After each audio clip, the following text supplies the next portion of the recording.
right, well, let's get started. It's 7:34 a.m. New York time. It's Wednesday, March 18th, 2015. It's Fed Day. This is your daily Forex trading strategy session. I think I slurred that. This is today's live Forex trading strategy session, brought to you by tradersway.com. My name is Wayne McDonald. I'm the Chief FX Market Strategist.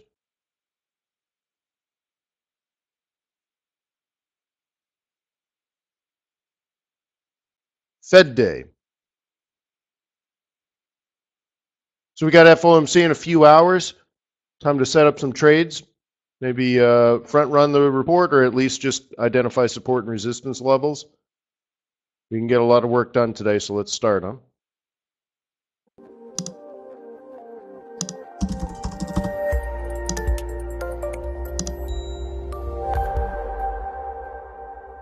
Let me remind you that trading with leverage is risky and not appropriate for everyone. However, your past performance, good or bad, never predicts your future results. Always stay small, stay humble, focus on the long term, never risk money you cannot afford to lose.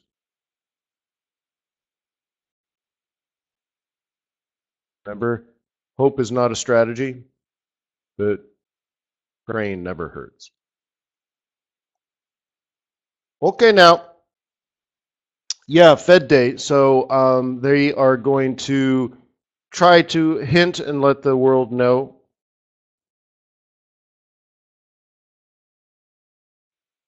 they're going to raise interest rates. Maybe remove the word patient or not. Fine, whatever. So let's see what we can learn. It'll be very important fundamentally. More importantly, I think a lot of people are going to learn, by people, I mean market participants in the foreign exchange market, learn that they might have mispriced, meaning they figured that the Fed was going to raise interest rates in the first half, and they're going to find out that they're wrong. And so we could get some dollar weakness. We could. Depends on how bad, they mispriced and by how much. A lot of the positions on Euro USD, have come off a little bit as we get closer to the risk event. Cool.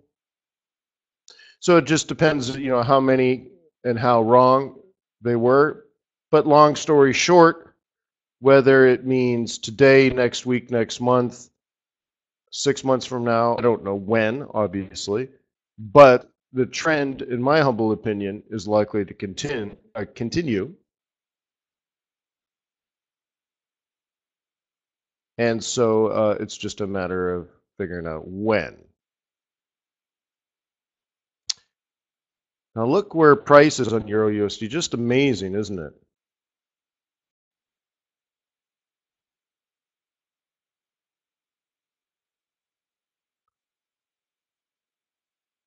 Now, when we were at 140, I was talking 120, and people thought I was crazy. And here we are, not far from parity. Amazing. It's been a good ride.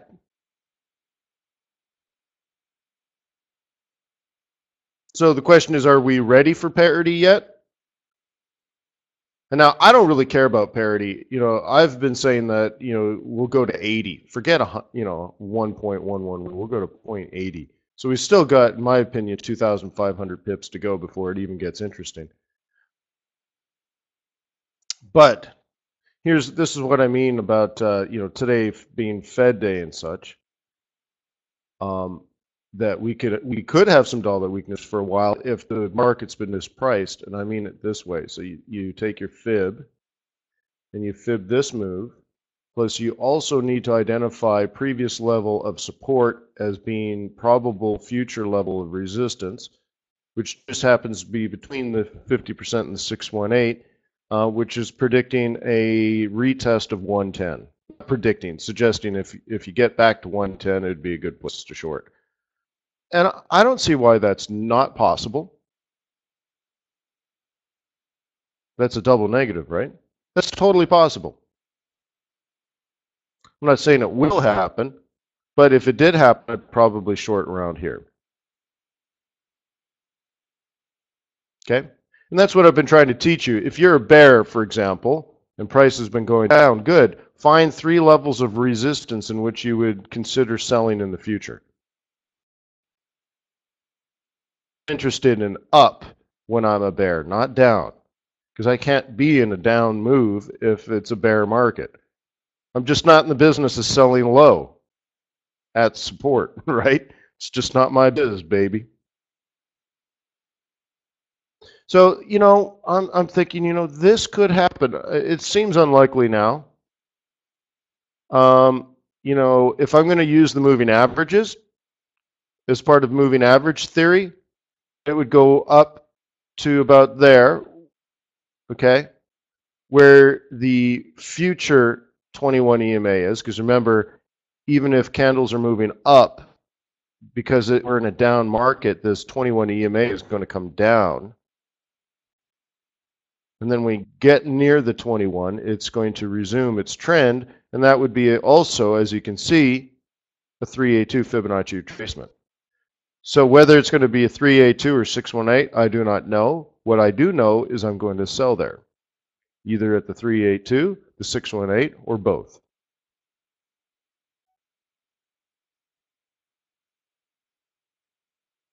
And, the difference is, to me, pretty minor. Basically, sell it at 109 or sell it at 110. Fine. Even 111. Fine. Could happen. Fine by me. I don't set the price anyways. All I can do is manage where and when, but I can't influence the price. My trades are not that big, and I can't move it. Like for example, let's say you want it to go down and price is falling. Where's it going to fall to? Well, unless you're adding more money to it, you're not influencing where, right? It's going to fall wherever it wants to fall, where other market participants push it. So anyways, that thought's on my mind. Even if the dollar weakens today, I'm cool with that. I'm cool with that. I'm cool with that. I'm cool with that.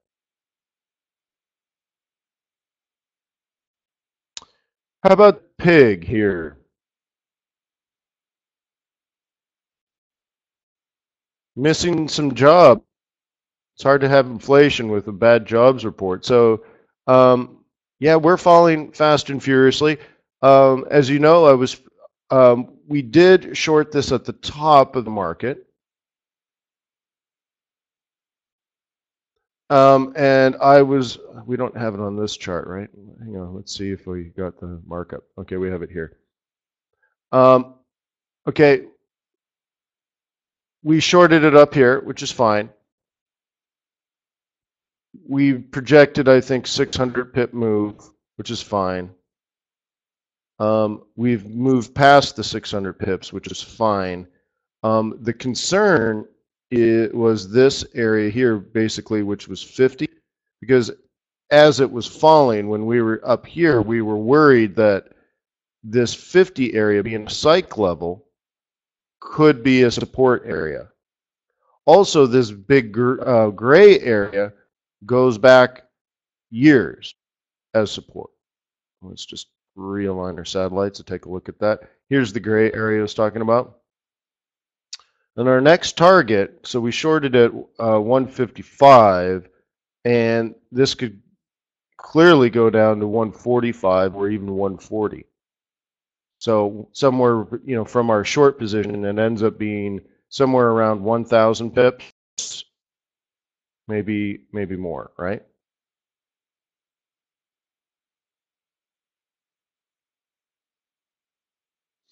Something like that, right? Because we're just going to the next level. That's it. We broke through this level, perhaps, maybe. It seems like we have. So the next support target would be in here. Okay, what is that, 142, 145 is at the high end. So conservative target is 1,000 pips. Aggressive target is a little more. Okay. But you had to have been concerned about that gray area, a spike level, as well as technical support. Notice how we broke through support, came back, retested support, now it's resistance. Okay. Interesting, right? This is what we do on a 1 minute chart, a 5 minute chart, a 15-minute chart. This is an hourly chart, works on 4-hour charts over and over and over again.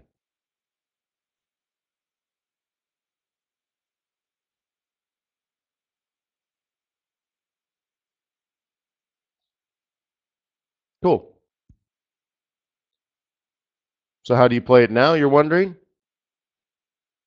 One way you can do it.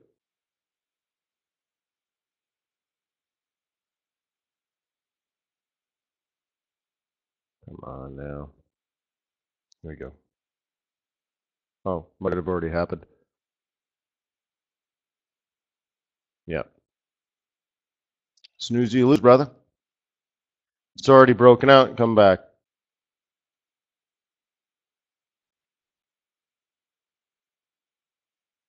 Cool. That top orange line, that was the plan of have it come back to this higher level. And if it did, that would be a place to sell. Okay.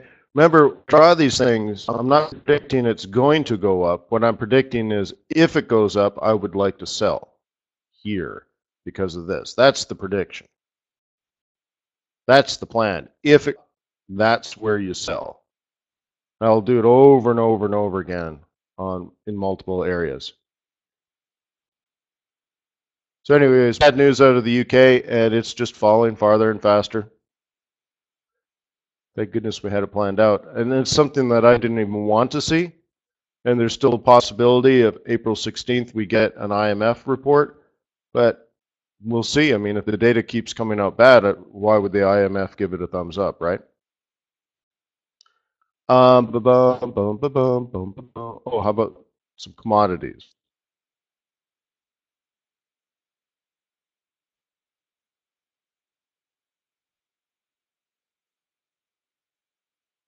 Okay. This is what I want to show you price action wise. Here's an old trade zone. So as you know, this is only a 1 minute chart, by the way. So if you can imagine, broke through old support, it's green, so it used to be support. So once you break below support and retest support, what's the new name for that area? It used to be support. What is it now?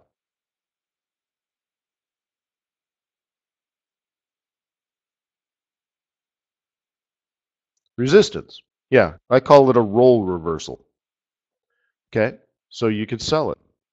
Okay, fine. Now this is a 1 minute chart, lots of noise going on, but notice how this old support here, it played an influence in future price, and then this old support, it also had an influence on future price. You see that? Depending on which one you used, it didn't really matter.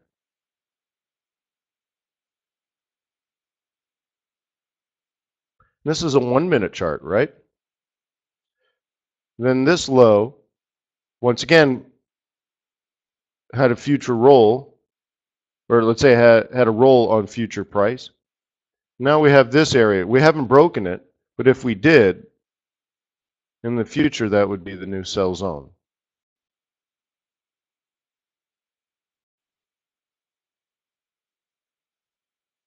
So for example, when price was low, you could have used this first area as a sell zone, and or the second one as a sell zone. The only difficult part of this is deciding whether you're a bear or not. That's why I said, just make a decision and not have some sort of logic, but I don't care what the logic is. I could disagree with you. But as long as you've made a decision, you're much, much, much more likely to be successful as a trader and certainly be less unsuccessful, which is a helpful start too, isn't it?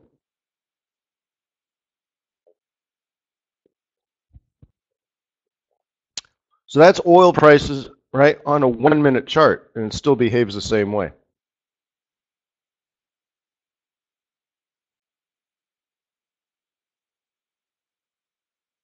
Right? So again, with the same idea, new lower low makes a lower high. Oops. Lower low. Previous low is now resistance. Lower low. Previous low is now resistance. Lower low. Previous low is now resistance.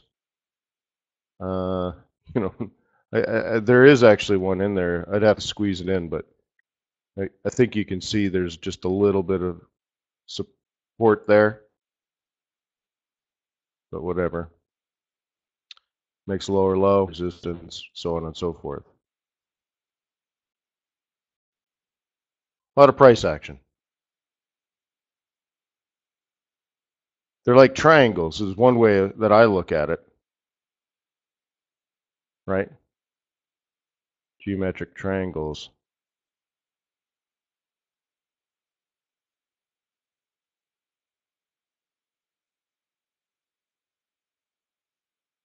Depending on how you want to draw it, whatever.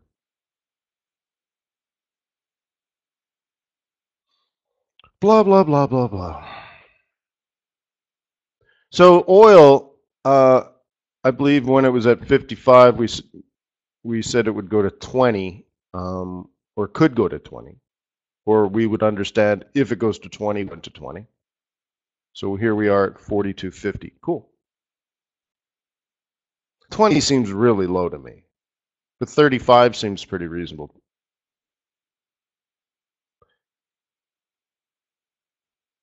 Okay. Do you like some of this analysis? Once again, I drew it out so you can remind yourself what the trade plan was. The trade plan was, it's not that it was going to go up, but that if it did go up, this would be a beautiful place to sell. Never made it that far. You can see down here we had a trade plan that it would retrace and continue mission down. Well, we consolidated first, found a nice level, right? Consolidation, breakout. Cool. Once again, that's an increased supply, certainly, and perhaps a decrease in demand.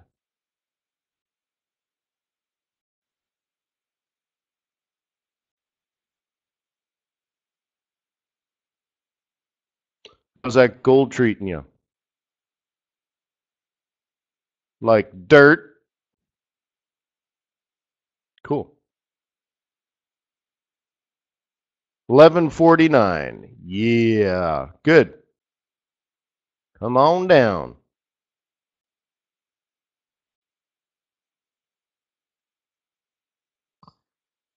All right. Piggy, as we know, is disappointed recently.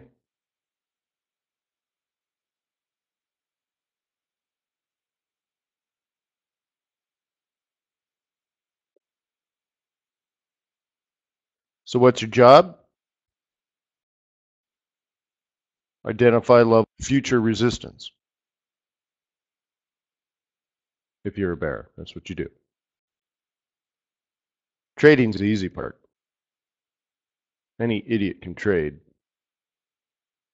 You just pull the trigger. No complication to it. Pull the trigger. It's easy. Now, being right is difficult. Doing your analysis is difficult. So, there you go. This gives me 3 opportunities, right? Price comes back, sell there. Price comes back, sell there. Price comes back, sell there. One of the 3.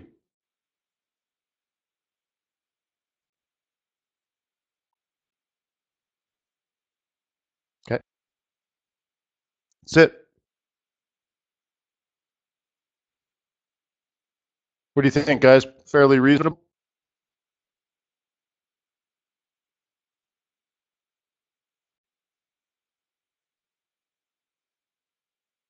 Look at that nice trade at the top.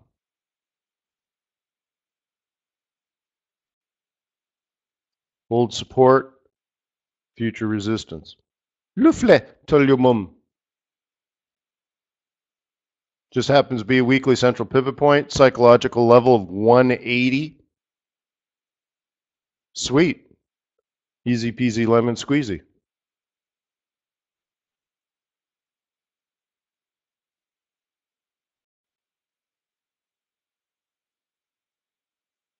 Mike, it all depends. Mike's question as to where you put the stop. It depends on what your trade plan was. If it's a scalp, obviously it's going to be closer. If it's a swing, obviously it's going to be farther.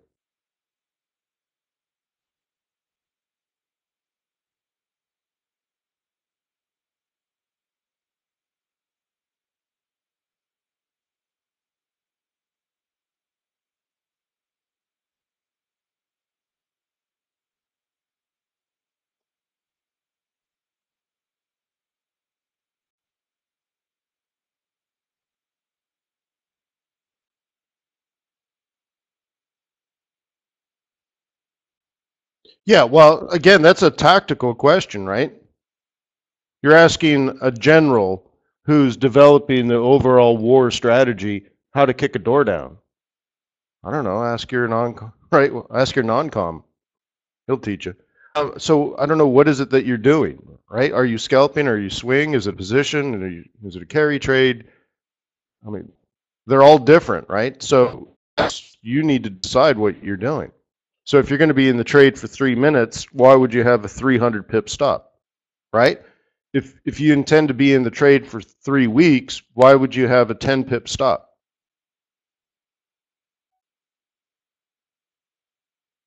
Well, see, when you make comments like this, I know you're going through a struggling period, but you're reinforcing it over and over and over again. So you need to change something, Mike, right?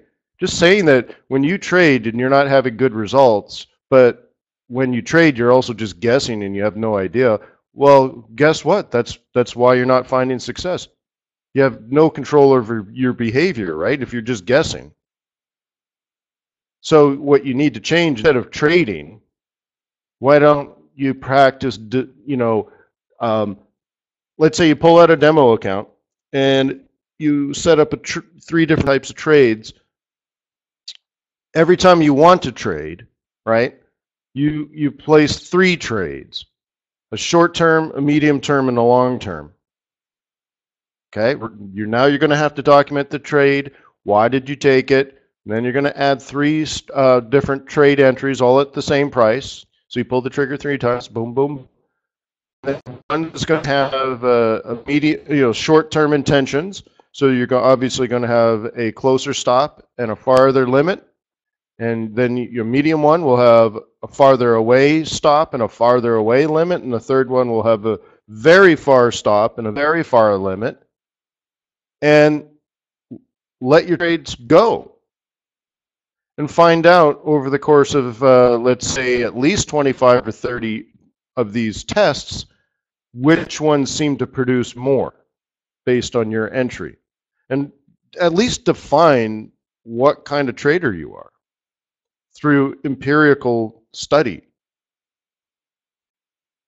which is the exact opposite of guessing. So if you've been guessing for the last 10 years, Mike, and you haven't been finding the results that you wanted, then let's just do the exact opposite of what you're doing. Let's not guess. Let's use scientific methodology to figure out mathematically or empirically, the quality and success of your trading, right? Right. So, okay. Mike says it seems that every trade is different and no bearing on. Then stop doing it. You have no confidence. Yeah, well, then stop doing what you're doing. All of it just sounds terrible, Mike. Absolutely terrible. You've figured out every bad thing you could possibly do as a trader, right? Which might be a good thing. So now that you're here, please stop sucking. We all start at that spot, right? So let's just do the opposite. Stop trading and start testing your trading. Let's develop confidence, right? How do you develop confidence, Mike? Is it a pill? Some people use that as a pill, right? How do you develop confidence? Through control and consistency, right? So you consistently lose, therefore you have no confidence. So if you consistently win, you will have confidence, right? So how do you have consistency in your trading? There's only one way you can do it besides blind luck, but eventually your luck runs out, right? You can't be lucky 1,000 times in a row. So to be successful over the next 1,000 trades, you don't have to be right every time over the next 1,000, okay? But you should be, let's say, you should have empirical data that says 72% of the time you are going to be right, or maybe with a particular pattern that you're trading. So is YJ in the room, by the way? YJ, are you in? Where's YJ? He might be in here. No, YJ's not in the room today. So I worked with YJ a bit, and I had him trade nothing but inverse head shoulders at support. I said, just look for that one pattern, because we need to develop, you know, first of all, control, right? How can you have consistency without control? So you need to be able to control your behavior, since you can't control the market. So I asked him to focus on one particular setup, and we would measure the success of that particular setup. Now, for him, he's thinking that he's going to measure, you know, the number of pips and the winning percentage, and that's going to bring him confidence, right? But by focusing him on a particular trade pattern, I'm also bringing control to his game. You understand? So I said, look for inverse head and shoulders patterns at support, trade the 1, 2, 3 on entry, and do it 100 times. And so he started to have control because he started looking for those patterns. Now, they don't happen every day, but as long as you're looking for them every day, you have purpose and intent, which is another part of being a successful trader. When I sit down, I say, it's 9:10 in the morning, I already know what I'm doing, I'm front running the equity open. I have such clarity and intent. I never sit down and look around like, what kind of trade is there going to be today? I mean, that doesn't work, right? I have focus and intent and clarity of the moment. I know what I'm going to do when I sit down looking for something in particular, not for some sort of random event to make me enter a trade. So I have the clarity and the focus and intent, right? And then I sit down, and then if you're looking for something very particular, you're applying control. Because if you don't see an inverse head and shoulders pattern at support, then you've decided now not to trade. You are in control. Now, obviously, if that's the only thing you're going to be trading for the rest of your life, your trades are going to be few and far between. But over the course of, let's say, 10 years of trading with this manner, and every 6 months you add a new pattern, now you have consistency and control, and right, of looking for inverse head shoulders patterns. And then when you find them, your entries are refined because you know exactly what to do in that situation. And then over the course of time, you're measuring your success trading inverse head and shoulders patterns at support with a 1, 2, 3 entry. And you can say now statistically, you have this particular winning percentage trading that, and it's probably pretty high. And then you could also say, because of that winning percentage, you've measured the amount of trade, or the amounts of pips you're making on average per trade, and you just know through scientific methodology that 72% of the time you make 50 pips or more. And now you have this utmost confidence through consistency, right? That came to you from control, because now you have focus and intent and clarity of the moment. And now you have no problems trading inverse head and shoulders patterns at support.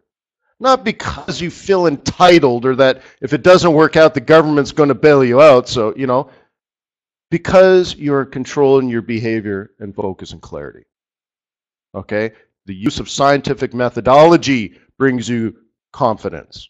Okay? So then after, let's say, doing that over and over and over and over again for 6 months, and you have that confidence now, I can trade inverse head and shoulders well. Then the next thing is, let's add another pattern to your repertoire. Let's say, let's now focus on pivot points, or let's focus on scalping with price action, or scalping news events, right? So on and so forth. How about front running the equity open? So on and so forth. 10 years later, you have a toolbox as a trader. Okay? And you could back it up with empirical data, right? It's very similar to being a professional golfer. Let's say you're on the PGA Tour. Okay? You're not the world's best, but you're a really good golfer. You're in the top 100. Right? You're the 100th best golfer in the world. Hey, you're making many millions of dollars every year, being pretty mediocre on the PGA Tour. Hey, it's not a bad gig, right? Do you think that's luck? How many hours do you think it takes to practice to be the 100th best golfer in the world? Probably a lot. Do you think they practice their putting? So on and so forth, right? I mean, it's consistent, right? Yeah, how to be a PGA golfer, make $1 million a year in only 1 hour a day, right? Buy the ebook. How many times have you seen that? How to be a successful Forex trader working only 1 hour a day. By the way, buy this $1,000 DVD.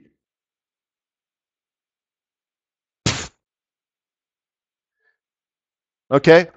If you were a professional golfer and I said, hey, how far do you hit a 4-iron? Well, I don't really play the 4-iron that much, but let me tell you exactly how far I hit the 4-iron. Good. How far do you hit a 7-iron? Oh yeah, I got that one, right? 7-iron, 167 yards. If I got to carry it a little longer, I'll change the flight a little lower, and I'll get it to like 173. And it'll roll in hot. Okay? Why? Is that a guess? How would you possibly know? A, how far you can hit a 7-iron. B, if you need a slightly different shot, how to change it so you can get it to go a little farther, right? By rolling when it lands, or stopping it, not allowing it to roll so you hit a little higher. How do you know these things, guys? It's not just practice, right? It's not 10,000 hours at the driving range that makes you a successful golfer, right?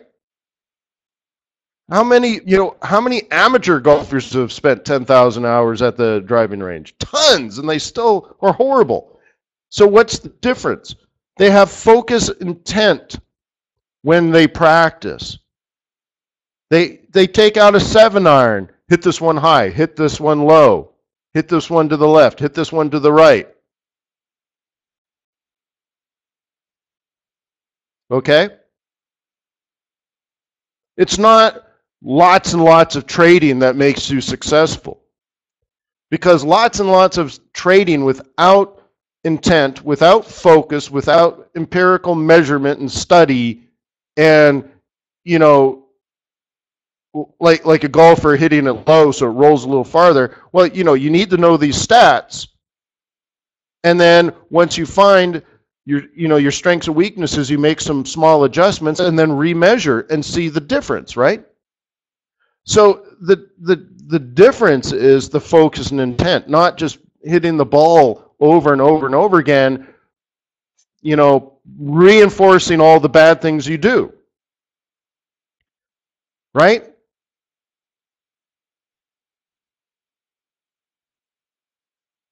So you need to see the small differences and make small changes and then remeasure and so on and so forth.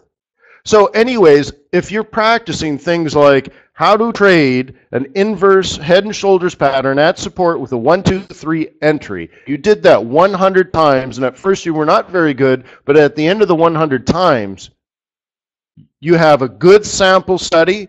You're very experienced at seeing the inverse head and shoulders patterns, trading it.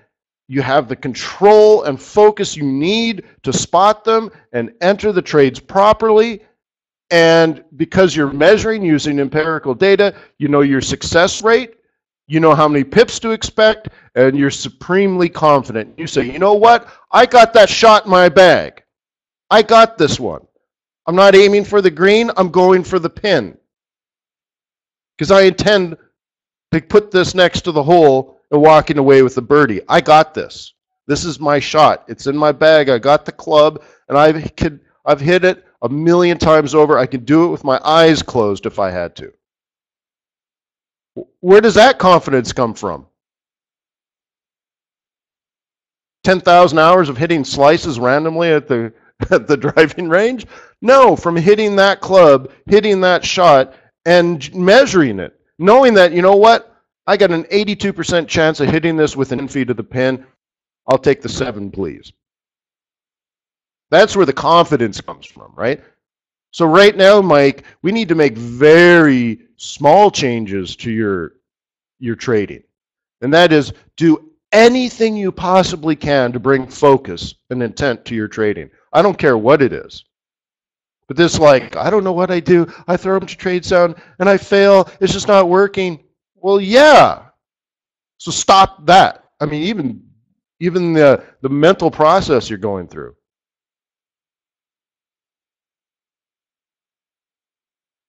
Do whatever it takes to just focus on control. So here's my advice to you, Mike, and you could, you know, I'm not charging you $250 an hour for this one, right? Here's my advice for the next 5 weeks. You're here every day, so I assume you trade every day. For the next 5 weeks, I want you to flip a coin every morning. And it will tell you whether you're going to buy today or sell today. Pick one. Heads, right? Heads you buy, tails you sell. Done. Flip a coin. And if you're a bear, identify levels of support. Or sorry, if you're a bear, you identify levels of resistance and you're only allowed to sell that day. And you do the opposite, right? If you're a bull, you identify levels of support and you only buy that day. That's it. And you're making small trades, you know, 5-minute charts and 15-minute charts. That's fine. I don't really care about pips. I don't care about your stop placement.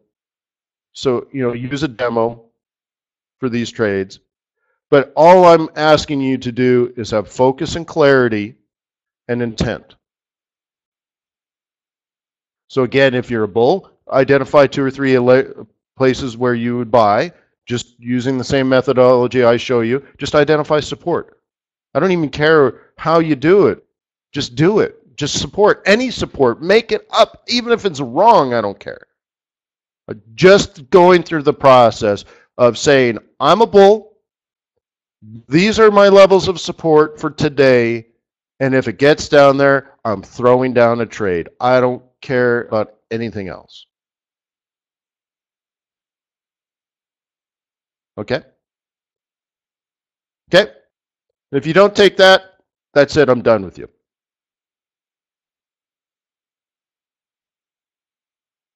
Because you can't even do that, right? Then it's a mommy issue, a daddy issue, right? Mommy didn't love you enough, so you know, you need me to come in there and tell you it's going to be okay and stuff. So I don't know you, right? So now it's up to you. Ball's in your court. Can you do something that basic, that simple for 5 weeks every single day? And if you can't do that, it's a mommy-daddy issue.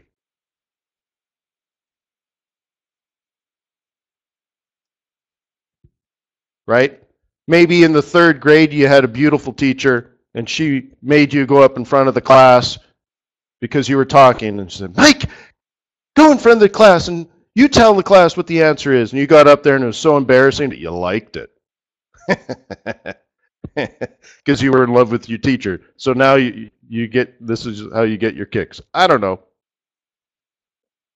So there you go, Mike. So let's see if you can work with that. Right? It's like a coach saying, look, I just want you to feel comfortable with the club in your hand. Here's how to hold the club properly, and I just want you to swing. I don't want you to hit balls. Okay? I just want you to do that. It's a simple thing. I want you to hold the club properly, and I want you to just swing. Just swing. That's it. Just get motion, get the flexibility, build the muscle memory. Let's do this. Just nice and just enjoy the swing. Let the club do the work. Feel the weight. Just let it go. Okay? So that's it. If you can do this, Mike, we might be able to work together. Okay? Doesn't matter. I'm not asking you to do that, Mike. That would be my job. I'm asking you to do one thing, and if you can't do that, you're hopeless, in my opinion. You'll have to go to a psychologist, and not necessarily a trade coach. But I know people with severe ADD that can trade. They can't write words on a piece of paper, but they can trade successfully. So anyways, let's move on.com. Thank you, Mike, for participating. Let's keep me informed as things go, okay?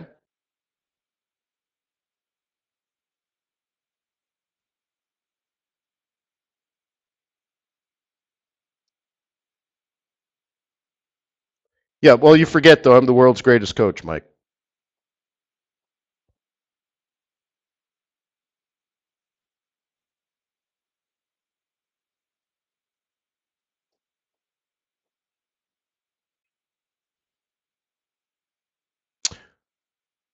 All right.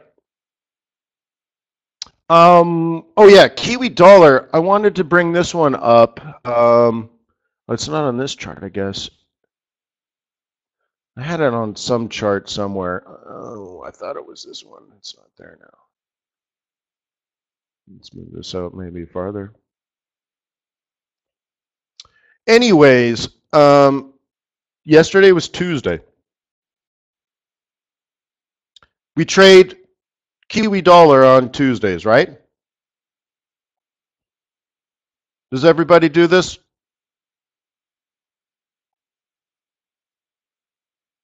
Why do we trade Kiwi dollar on Tuesdays? Or why should we trade Kiwi dollars on Tuesdays? The dairy auction comes out, and it came out right around here yesterday. And it was a big disappointment. It was the first losing dairy auction. I think it was like 10 weeks or something. What was amazing when the Kiwi was falling fast and furiously, let's even go back to a daily. Well, I don't have a daily. Fast and furiously, so it must have been during this period. Every single week was a losing dairy auction. It was just week after week after week of down 2%, down 4%, down 8%, down 3%, just over and over and over. And so anyways, yesterday was quite a disappointment. Kiwi dropped about 100 pips over the course of that time. Pretty interesting. Right? So put that on your to-do list. If you're interested in learning more about that trade, put it on your calendar, right? Open up your Google Calendar put it down for Tuesday, right? Well, just about a week from now. Let me open mine. Oops. Come on.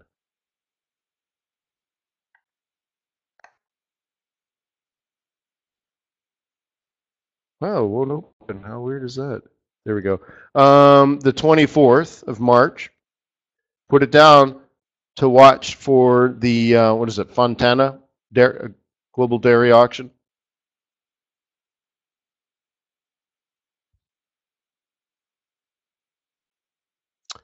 Yeah, Armin says like it could be an interesting sell zone here. Yeah.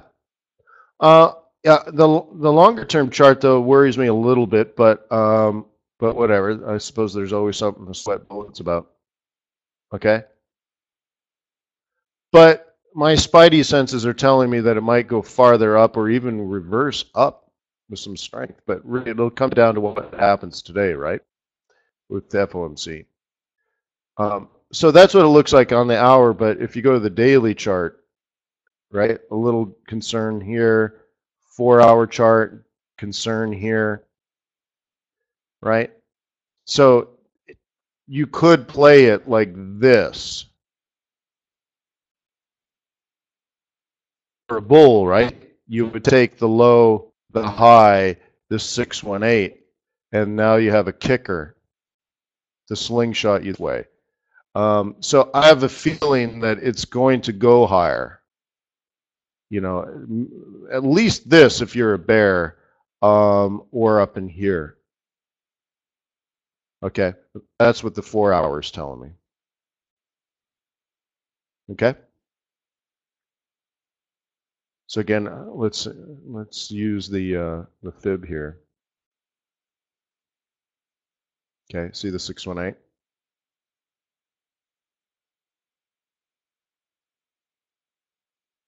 So that's where you have to be careful, and that's a challenge that all traders need to always focus on. I don't care if it's your 25th year; you always have to worry about this. You got to pick your lines, right? And in this case, if you want, the best place to sell would be at a resistance zone, right? But now it's done this, that's your trade plan, but you've ignored exactly where a bull would buy. If he doesn't buy there, we're going to fall pretty far, bare minimum to the bottom, bare minimum to this area, right? So that's why, you know, it's best to sell as high as possible and then take a walk. When you're in the middle here, it's very dangerous, right? Like think of it this way. All the bears are selling here. All the cool kids with the pumped up kicks, right? So they're all up in here, right? And where are the bulls? Sort of all in here. There might be some at the double bottom too, right? But we're pretty far away from that right now.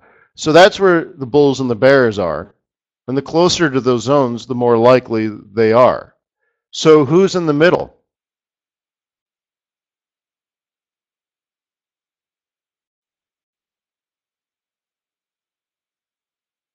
Yeah, the pigs. Pigs and the monkeys. Yeah, so the old joke here is if you're a bull, you're a buyer in here, right? That's the sort of the buyer of last resort. If you're a bear,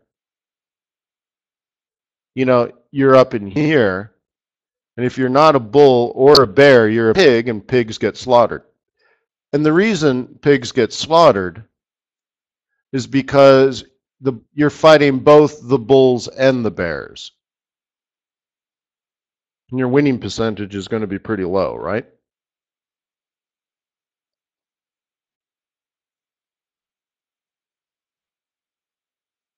So again, if you're going to buy low. If you're going to sell high.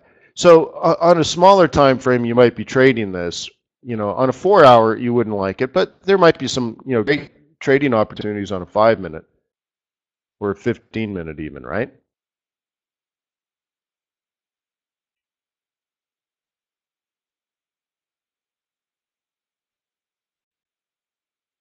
Okay, so just be careful. That's all. You know, I wrote an article about the difference between a good trader and a great trader. It had to do with making one less trade, not one more trade, because you can get yourself in that situation. Let's go back into like a 1 hour now. How about that one? You get yourself in this situation. A good trader, sells at the top, right? Sells here, and then sells here, but gives something back, which cuts out 30 or 40% of their profits, right? So a great trader will trade less and make more money because they walk away from this one last trade because he says, well, you know what, this one's going to have a lot of bulls on it. Or is ready sort of for the higher retracement and is just waiting for that one because they suspect it's going to do this. Okay. So selling high would be the best. Selling high up here, selling high up here, selling high up here. The red zone is going to be best. And in this case, maybe because of time of day, New York's just opening, all these different things, it might you might feel that it's going to rise higher before it falls.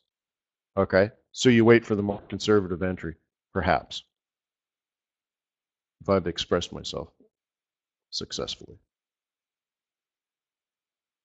So you can still, though, okay, you can still use this. It's still a valid short position. But maybe on a 5-minute chart is your trade, right? So you can say, well, you might be able to get it down here before it pops up. Or if you can get your trade in here on a 5-minute chart and it comes down and you get your stop close, it might break. It certainly might. Okay? It's one of these things where it's almost like a 50-50 proposition, right? You're a bear, but you're like, you expect it to fall, but it could fall on both areas, right? So on this one, you jam your stop quickly. Well, the only way to do that is get your entry close to that resistance. So you're going to use a smaller time frame, okay? And trade with a good entry on a 5-minute so that your entry is gosh darn close to this red zone. And you have very little to lose because if it goes higher, you're just going to take a small loss. It might only be 8 pips. And the next one is your swing trade. If it comes up here, you're really going to enter, right? So you're going to enter again, and your stop's now going to be up here. All right? Versus this one, the stop is here. So now one is risking maybe, 12 pips, and the other one's risking, 50 pips. And, you're using 2 different entries, 2 different strategies, 2 different risk management profiles, so on and so forth.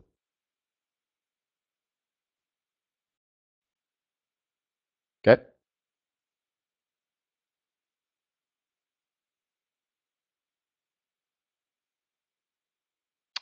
All the cool kids with the pumped up kicks.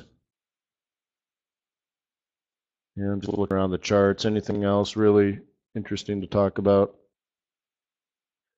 Rumor on the street is that Japan's not going to. They want to go a bit of a cooling off period as far as weakening the yen.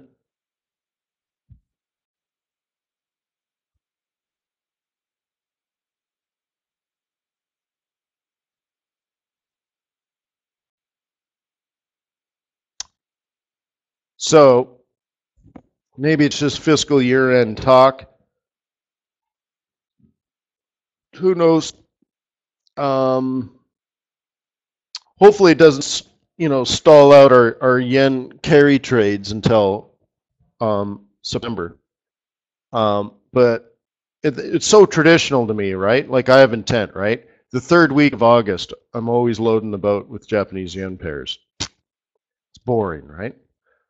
So I hope they're not intending basically to do the same thing where they cool off all the yen trading until the 3rd week of August. But if they do, All right, fine. And then we'll just do what we did last year and the year before. And the year before that. But that has been on the street. Let me see who said it. Former IMF and Minister of Finance official Shinohara. Okay.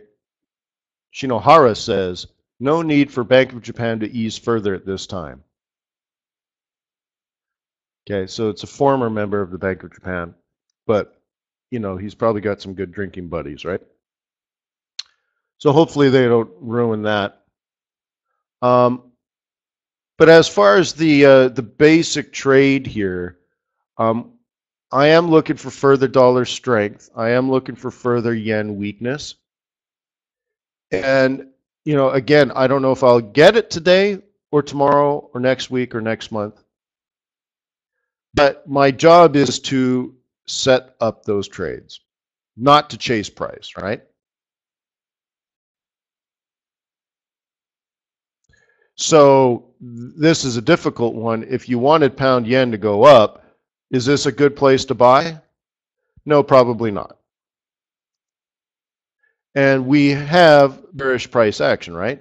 Down, down, down, down, up, up, down, down, down, down, up, up, down, down, down, down, up, up, down, down, down, down, up, up, up, up, down, down, down, up, up, down, down, down, down. Okay, there's going to be some ups. Fine. It's not a bullish trade until we kind of get like this kind of stuff, right? So on the smaller time frames, you trade the price action. But every once in a while, when you get to key levels of support identified by, you know, moving averages, previous price action, key pivot point levels, whatever it may be, one way to do it is you can long at support in the cash and then use a binary as a way to hedge it using a derivative product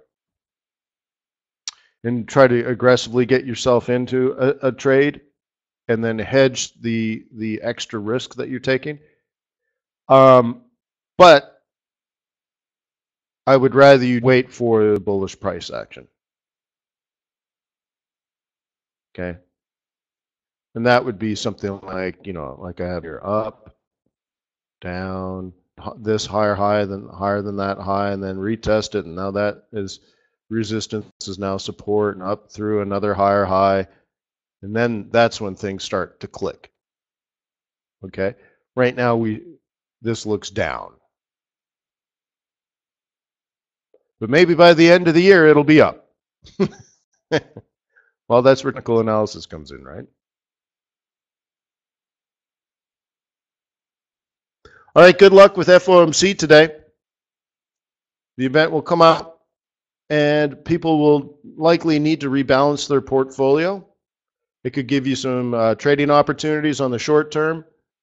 And on the long term, well, we can discuss tomorrow how it will affect our fundamental analysis of the foreign exchange market.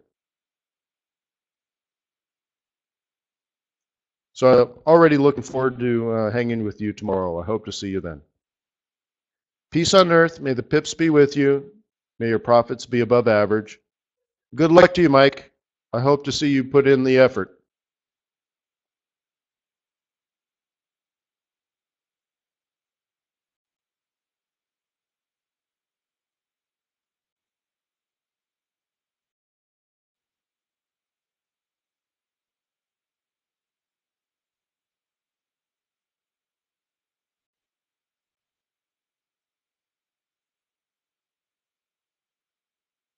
Yeah, every day, Kareem.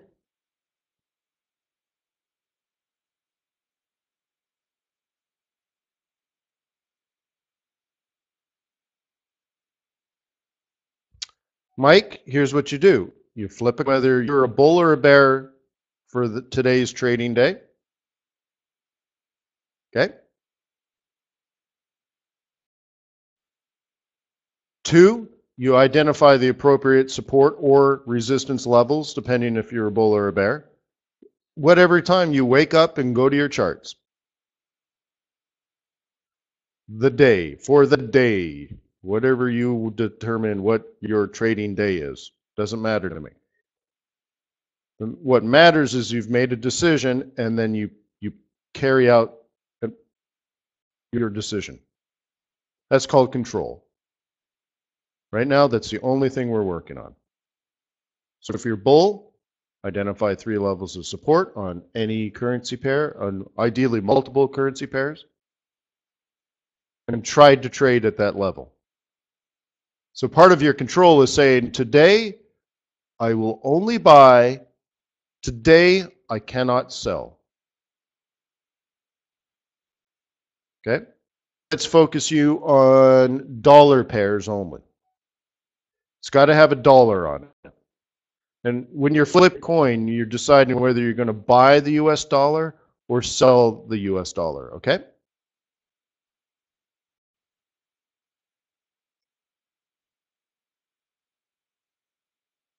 Okay, Mike? That's it. It's the reserve currency of the world. Yeah, you can flip a coin. If you can't do that, then we got some serious problems, right, Mike? But I don't have any arms. All right, we'll get your neighbor to flip the coin for you, right? You can flip a coin. And it's specifically going to tell you whether you're buying the US dollar today or selling the US dollar today. Cool. If you're a buyer, you only buy at support, right? Even a 5-year-old knows that you buy at support and sell at resistance. So these are very basic concepts, but we're doing something very, very, very important, and that's rewiring your brain. Synapses will actually develop and physically develop differently in your brain if we bring this type of focus over a reasonable amount of time. Your brain will actually rewire. You'll have a physically different brain 90 days from now. Okay? Doesn't matter, Mike. We're not focused on your identifying support and resistance. It's not even part of it, right? So it doesn't matter to me. Make it up. See, a next step, let's say, would be helping you more successfully identify valid levels of support and resistance. But we're not even working on that.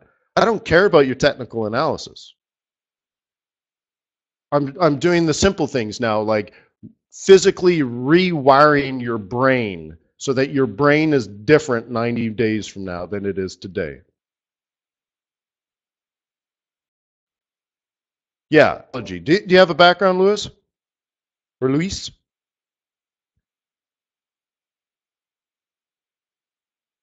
Yeah. Well, you probably know what I'm doing is neuro-linguistic programming. But I need Mike's help to carry it out in a physical world, but he's doing it actually mentally. And so, as you know, we're actually affecting Mike on a neural level, physically rewiring the brain.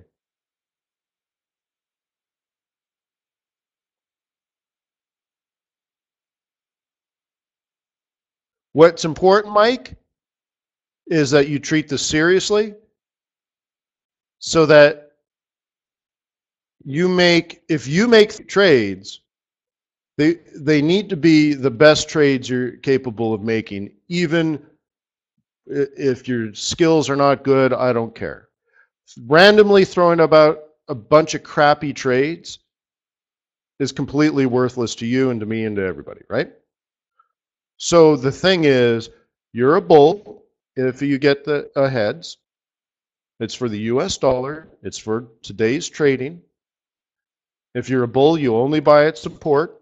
And then I want you to identify what support is using any methodology you want, and then waiting for a price to get to support, and then making the decision to pull the trigger.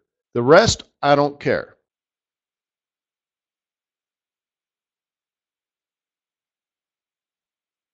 See, and I don't care about that.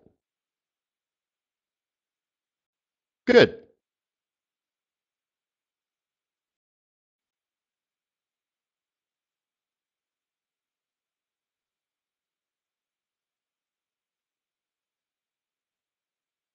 All right. Well, we got to go. So peace on earth. May the pips be with you. May your profits be above average. Thanks for sharing and being open publicly, Mike. We appreciate it. See you tomorrow. Cheers.